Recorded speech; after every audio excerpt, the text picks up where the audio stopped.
Welcome to Shah news. Thotapalligudur మండలంలోని మండల పరిషత్ కార్యాలయం, మండల రెవెన్యూ కార్యాలయం, పోలీసు కార్యాలయాలలో 76వ గణతంత్ర దినోత్సవ వేడుకలను ఘనంగా జరుపుకున్నారు. ఈ రోజు నుంచే మనం ఇటువంటి సంకల్పం తీసుకోవాలని నేను మీ అందరినీ కోరుతున్నాను. జై హింద్. తోటపల్లిగూడూరు మండల ప్రజలకు, మన స్టాఫ్ అందరికీ కూడా నమస్కారాలు. మీడియా మిత్రులకి నా నమస్కారాలు. భారతదేశ వ్యాప్తంగా ఈరోజు 76వ గణతంత్ర దినోత్సవ వేడుకలను ఘనంగా జరుపుకుంటున్నాము.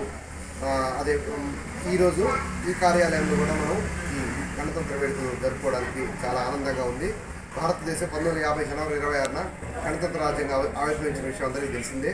ఆ రోజు నుంచి కూడా మన భారతదేశంలో ఎన్నికలు నిర్వహించడం, ఎన్నికల ద్వారా ఎన్నికైన ప్రజాప్రభుత్వాలు పరిపాలన చేయడం అనేది అనే విషయం మనకు విదితమే. ఈ విధంగా భారతదేశం ఎన్నో సవాళ్ళను ఎదుర్కొన్నప్పటికీ భారత ప్రజాస్వామ్యం పటిష్టంగా ఉండడానికి కారణం మనం గణతంత్ర రాజ్యంగా ఆవిర్భవించిన తర్వాత పటిష్టమైన ఎన్నికల కమిషన్లు, అదేవిధంగా పటిష్టమైన రాజ్యాంగ వ్యవస్థలను ఏర్పాటు చేసుకొని ఈ 75 సంవత్సరాల్లో ఎంతో ప్రగతిని సాధించాము. దీనికి ప్రధాన కారణమైన మన భారత ముఖ్యమైన నాయకులు, అదేవిధంగా ఈ వ్యవస్థ అభివృద్ధి చెందడానికి పాటుపడిన ఎందరో ప్రజానాయకులు అయితేనేమి, వ్యాపారవేత్తలు అయితేనేమి, అధికారులు అయితేనే అందరూ కూడా ఈ గణతంత్ర దినోత్సవానికి శుభాకాంక్షలు నేను తెలియజేస్తున్నాను. వారి ఎందరో త్యాగాలు కూడా మనం గుర్తు చేసుకోవాల్సిన అవసరం కూడా ఉంది. కాబట్టి ఈ మన భారతదేశ అతి త్వరలోనే భారతదేశాన్ని అభివృద్ధి చెందిన దేశంగా, అంటే 2047 వికసిత భారత్ అభివృద్ధి చెందిన దేశంగా మనం మార్చుకోవడానికి భారత ప్రభుత్వం సంకల్పించింది. ఆ సంకల్పానికి అనుగుణంగా మనందరం కూడా అడుగులు వేస్తూ మన కష్టపడి పనిచేస్తూ శక్తి వంచన లేకుండా మనం పనిచేయాలి. అదేవిధంగా భారత ప్రభుత్వ చట్టాలను, అదేవిధంగా మన రాష్ట్ర ప్రభుత్వం చట్టాలను, రాజ్యాంగాన్ని గౌరవించాలి, సకాలంలో పన్నులు చెల్లించాలి. తద్వారా మన దేశ అభివృద్ధికి మనందరం పాటుపడిన వాళ్ళం అవుతాం. దేశం ఉన్నత స్థాయికి వెళ్ళి అభివృద్ధి చెందిన దేశంగా అవతరించడానికి ఎంతో కాలం పట్టదని నేను విశ్వసిస్తున్నాను. మన వంతు పాత్ర మనం దీంట్లో పోషించాలని అందరినీ కూడా నేను కోరుకుంటున్నాను. జై హింద్. అసలు ఏం కనపట్లేదు కదా. గణతంత్ర దినోత్సవ శుభాకాంక్షలు తెలియజేస్తున్నాను. ఈ కార్యక్రమానికి ఇచ్చేసిన ఎంఈఓ గారికి, గౌరవ జెడ్పీటీసీ సుశీల్ గారికి, ఇతర అధికారులకు, అదేవిధంగా ఇక్కడికి హాజరైన అందరూ ఉపాధ్యాయులకు, అదేవిధంగా విద్యార్థులందరికీ మరొకసారి గణతంత్ర దినోత్సవ శుభాకాంక్షలు తెలియజేస్తూ, మనకి 1947 ఆగస్టు 15న స్వాతంత్రం వచ్చింది. స్వాతంత్రం అంటే 425 సంవత్సరాల క్రితం ఇంగ్లాండ్లో ఒక కంపెనీ, ఈస్ట్ ఇండియా కంపెనీ అని ఒక వర్తకం చేసే కంపెనీ ఏర్పడింది. ఆ కంపెనీ క్రమంగా మన దేశానికి వచ్చి ఇక్కడ వ్యాపారం చేస్తూ మనలో ఉన్న అనాైక్యాన్ని దృష్టిలో పెట్టుకొని ఒక్కొక్క రాజ్యాన్ని, ఒక్కొక్క ప్రాంతాన్ని ఆక్రమించుకుంటూ భారతదేశాన్ని వాళ్ళ కంట్రోల్లోకి తీసుకొచ్చుకుంది. తర్వాత 1857 తిరుగుబాటు తర్వాత నేరుగా బ్రిటిష్ ప్రభుత్వం మన దేశాన్ని పాలించడం, అనేక మంది మహానుభావులు, మహాత్మా గాంధీతో పాటుగా నేతాజీ సుభాష్ చంద్రబోస్, వల్లభాయ్ పటేల్, ఇలా జవహర్లాల్ నెహ్రూ, ఇలా ఎందరో త్యాగదనులు పోరాడి మనకు 1947 ఆగస్టు 15న స్వాతంత్రం తీసుకురాగలిగారు. అయితే స్వాతంత్రం తీసుకొచ్చినప్పటికి కూడా మనకంటూ ఒక రాజ్యాంగం ఏర్పాటు చేసుకోలేదు అప్పటిదాకా.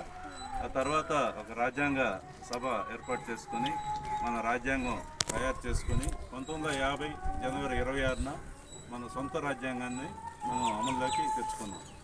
దానికి ఆ సందర్భంగా మనం ప్రతి సంవత్సరం కూడా ఈరోజు మనం ఈ పండుగ జరుపుకుంటూ ఉన్నాం. ఇది 76వ గణతంత్ర దినోత్సవం ఈరోజు జరుపుకుంటూ ఉన్నాం.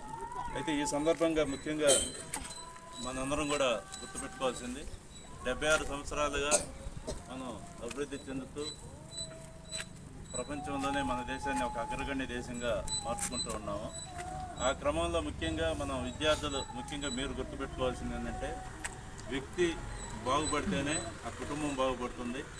కుటుంబం అభివృద్ధి చెందితేనే గ్రామం, అదేవిధంగా రాష్ట్రం, దేశం అభివృద్ధిలోకి వస్తుంది.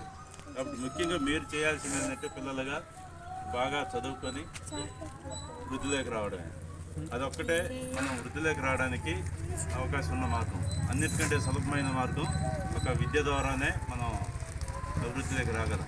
మిగతా విషయాల్లో రావాలంటే చాలా కష్టమైన పని.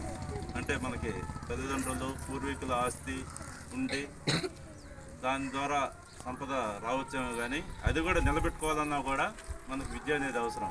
కాబట్టి ఇక్కడికి వచ్చిన విద్యార్థులందరూ కూడా మీరు చక్కగా చదువుకోండి, భవిష్యత్తులో దేశానికి ఉపయోగపడే విధంగా తయారు కావాలని కోరుకుంటూ ఉన్నాను. ఇంతకుముందు మీరు ప్రతిజ్ఞలో కొన్ని మాటలు చెప్పారు, పెద్దల్ని గౌరవించాలి, ఇలాంటివన్నీ కూడా గుర్తుపెట్టుకొని భవిష్యత్తులో మంచి స్థానాలకి చేరుకుంటారని ఆశిస్తూ ఈరోజు ఈ రిపబ్లిక్ డే సందర్భంగా మీతో 4 మాటలు మాట్లాడే అవకాశం కలిగినందుకు మీకు అందరికి కూడా ధన్యవాదాలు తెలియజేస్తాను. 5 సంవత్సరాలు పూర్తయి 76వ సంవత్సరంలోకి అడుగు పెడుతున్నాం. మన రాజ్యాంగాన్ని మనం అమలు చేసుకొని 47 ఆగస్టు 15వ తేదీన స్వాతంత్రం వచ్చినప్పటికీ అంతకు ముందుగానే 1946 సెప్టెంబర్లోనే ఒక రాజ్యాంగ పరిషత్తు ద్వారా దాన్ని ఏర్పాటు చేసుకొని మన రాజ్యాంగాన్ని రచించాలని చెప్పి అనుకొని చాలా కష్టపడి చాలామంది పెద్దలు కలిసి డాక్టర్ బిఆర్ అంబేద్కర్ గారి ఆధ్వర్యంలో ఈ రచన అనేటువంటిది జరిగింది. ఎంత కష్టపడి 2 సంవత్సరాల 11 నెలల 18 రోజులు దాన్ని రచించారు. రచించిన తర్వాత 1949 నవంబర్ 26కి అయిపోయింది. అయితే జనవరి 26కి ఒక విశిష్టత ఉంది కాబట్టి 1950 జనవరి 26 నుంచి దీన్ని అమల్లోకి తెచ్చాం. ఆ రాజ్యాంగంలో ఉండేటువంటి మొట్టమొదటి ప్రియాంబుల్ పీఠికలోనే భారతదేశ పౌరులమైన మనం భారతదేశాన్ని సర్వసత్తాక సామ్యవాద లౌకిక ప్రజాస్వామ్య గణతంత్ర రాజ్యంగా ఉంచుకుంటామని, మనం స్వేచ్ఛ, సమానత్వం, సౌభ్రాతృత్వం ఇవన్నీ కలిగిస్తామని చెప్పి దాన్ని మనం రూపొందించుకున్నాం. చాలా ఆర్టికల్స్ చాలా ఉంది. ఇప్పుడు మనం ఏదైనా మనకి ఎవరికి అన్యాయం జరిగినా రాజ్యాంగాన్ని ఉల్లంఘించారు, అంబేద్కర్ గారి బొమ్మకు దేశంపై మనం ఆ వినతులు ఇవ్వటం ఇవన్నీ జరుగుతూ ఉన్నాయి. కానీ మనం ఇప్పుడు అదే ఏదైనా పండగలు జరిగినప్పుడు మనకు ఒక ఉంటుంది, ఏమని చెడు మీద మంచి గెలిచిందని, చెడుని మన దేహంలో ఉండేటువంటి చెడుని తొలగించుకోవాలి, మంచి ఆలోచనలు పెంచుకోవాలని. అట్లాగే నా పర్సనల్ ఒపీనియన్ ఆగస్టు 15 జనవరి 26 తేదీలు ఈ చాక్లెట్ పండుగ మిగిలిపోకుండా మనమందరం ముందు చిన్నపిల్లల కంటే కూడా మనం ఇప్పుడు పౌరులు అయినటువంటి ప్రతి ఒక్కరూ, రాజకీయ నాయకులు కావచ్చు, ఉద్యోగులు కావచ్చు, ఎవరైనా సరే ఈ సమాజంలో ఉండే సమస్యలు ఏమిటి, దాని కొరకు మనం ఎంతవరకు పాటుపడుతున్నాము, మన వల్ల ఏమన్నా లోపాలు జరుగుతున్నాయా, మనం మంచి చేసేదానికంటే మన వల్ల లోపాలు ఏమైనా జరుగుతున్నాయి అనేటువంటిది సరి చేసుకోవాలని, ఇప్పుడు అదే చెడు మీద మంచి జరగాలని చెప్పి ఎట్లా కోరుకుంటున్నాం. మనం అందరం కూడా మనపూర్వకంగా ప్రతి ఒక్కరూ ఆత్మవిమర్శ చేసుకోవాలని చెప్పి నా వ్యక్తిగత అభిప్రాయంగా తెలియజేసుకుంటూ, అందరం కూడా సమసమాజం స్థాపించాలంటే ఈ మంచి ఆర్థిక వసతులు, ఈ చదువు అనేటువంటిది ముఖ్యంగా ఆర్థికంగా సార్ చెప్పినట్టు పెద్దవాళ్ళు సంపాదించిన ఆస్తులు లేకపోయినా శుభ్రంగా క్రమశిక్షణతో చదువుకొని మంచి స్థానాలకు ఎదగాలని చెప్పి విద్యార్థులను కోరుకుంటూ అందరికీ ధన్యవాదాలు తెలియజేసుకుంటున్నాను.